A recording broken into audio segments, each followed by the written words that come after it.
Hello and welcome to my very first Puma sneakers, the Puma Speedcat OG.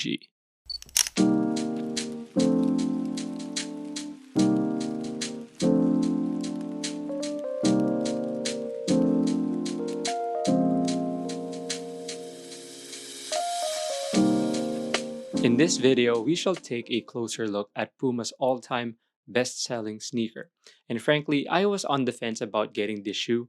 I held myself off from buying this for a few months, but deep inside, I knew I wanted it because of its low-profile look, identical to the Adidas Sambas. And I just have a feeling that this shoe might just be the next it shoe, dethroning the Adidas Samba.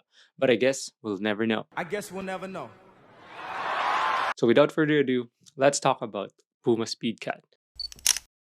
The roots of the Speedcat originated back in the 1980s when Puma laid its foundations to collaborate with Formula One and its drivers. Initially, F1 drivers were equipped with boots by Puma in 1984, and in 1999, Puma Speedcat made its debut, a time when the world of motorsport was bursting into popularity. The Speedcat was inspired by the sleek, agile nature of big cats and the need for precise control and grip in motorsport. This philosophy is embodied by the Speedcat with its form, factor, and design. The low-profile silhouette gave drivers a better way to control their vehicles. And in 2006, Puma entered a long-term partnership with the Ferrari racing team. And from then on, F1 legend Michael Schumacher could be seen with Puma Speedcat on his feet, propelling the model to a huge success. And according to Puma's archivist, the Puma Speedcat is the best-selling Puma sneaker of all time. It is not a surprise that the current style and trend in the fashion scene are inspired by the sleek, low-profile footwear such as the iconic Adidas Samba and Onitsuka Tiger Mexico 66, and the Puma Speedcat is no different. Its unique style caught the eye of the fashion and sneaker enthusiasts everywhere. Its distinctive look made it versatile, bridging sportswear and street styles seamlessly. And with retro sneakers sweeping across the fashion world, it is a no-brainer for Puma to resurrect its legendary sneakers and place it at the forefront of the next retro wave. And with F1 being ever so massive and popular now, the return of the Speedcat is just perfect, appealing to motorsport fans and fashion enthusiasts alike. The shoe came in a regular box with a Select stamp on the top of the box. Puma Select means that the item was in collaboration with other designers. The shoes are double wrapped with paper, and among all the shoes that I unboxed, I think this has the most amount of paper wrapping in it.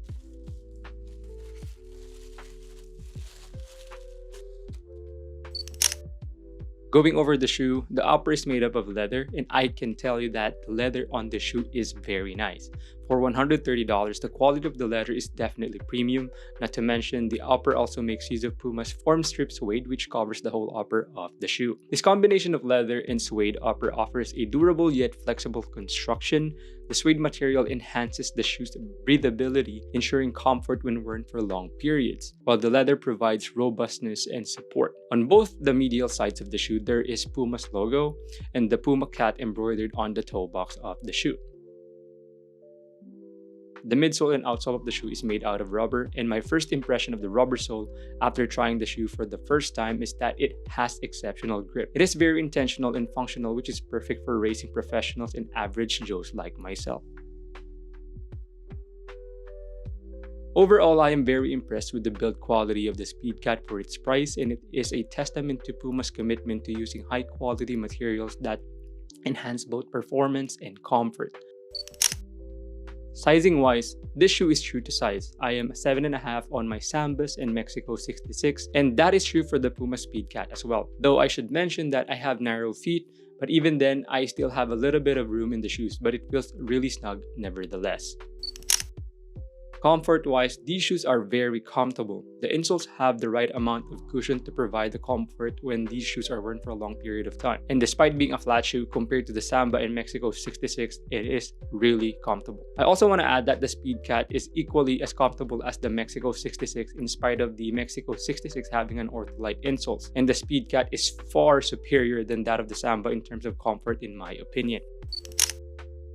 Pricing wise, as I mentioned earlier, the Puma Speedcat cost $130. Right now, the only colorways you can get are either black or red. I was actually debating between which one to get, but I felt that the black will be a lot easier to style with. Also, there is a brown colorway that resurfaced recently. I am not sure if the brown pair is exclusive to Puma Philippines, but I will be for sure getting this colorway should it be released in North America. Overall, I am sure that there will be more colorways and collaborations that will be underway for the Puma Speedcat. It is just the beginning. Given the same sleek and low-profile look, the Puma Speedcat is easily comparable to the Adidas Samba and Onitsuka Tiger Mexico 66. Not to mention, the price of the Speedcat in Samba is identical at $130, while the Mexico 66 is $100 more at $230. I chose to compare the Speedcat to the two sneakers because 1. I have both the Samba and Mexico 66 and I have styled both models numerous times, and I know the Speedcat will also be styled in the same way for sure, not just myself but by other people as well. And 2nd, the current fashion scene is filled with people wearing and styling the said two sneakers, so it's befitting to use them as a standard for comparison relative to the Speedcat.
And there you guys have it for my review of the Puma Speedcat OG. I am really pleased that I picked these up because they are really nice. And I can really say with conviction that I can totally put my Sambas aside and just use the Speedcat as my daily shoe.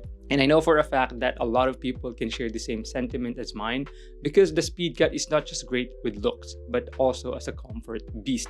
And that alone trumps the Adidas Samba. So if you're in the market for a new pair of sneakers, I highly recommend the Puma Speedcat, and currently, it's always sold out, which is also why it took me a while to get mine. Also, this same pattern was present during the time when the Adidas Sambas were reintroduced in 2021.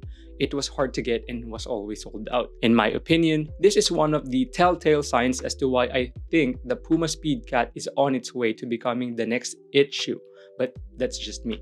So what do you guys think of the Puma Speedcat? Is it a cup or a drop? Let me know in the comments below. Anyway, if you made it this far into the video, I hope you enjoyed it. And until next time, stay safe, stay fitted, peace.